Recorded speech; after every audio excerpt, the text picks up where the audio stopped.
तो नमस्कार दर्शक बंधु आपको स्वागत करुच्ची आज नुआ भिडियो को। तो चलतु जानिए आम आपण मान बहुत सुविधा आसी जाइए सुविधाटी कौन आपण मानक मुझे जनईदेवी यही भिडियो मध्यम।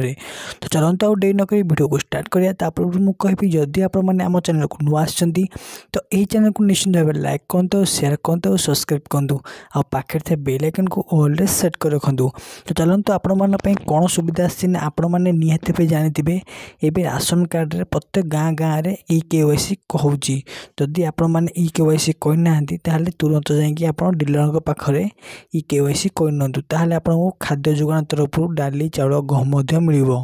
तो ये सरकार आपण मान राशन कार्ड रे आहरी बहुत सुविधा आने जाऊँच आगू आगू। तो आपण पाखे जदि राशन कार्ड ना ताहले आपण तुरंत एथरे अप्लाई करूँ। किपर अप्लाई करेंगे ना मो डिस्क्रिप्शन में से लिंक दे देती सेठार जाकि आप किपर भाव नुआ राशन कार्ड डाउनलोड करेंगे आपड़ से वीडियो देखी जानीपर। तो चलतु आज वीडियोटी आपण किपर लगे आम कमेंट सेक्शन माध्यम निहत जनइबे। जदि वीडियोटी भल लगे तो लाइक शेयर सब्सक्राइब करेंगे।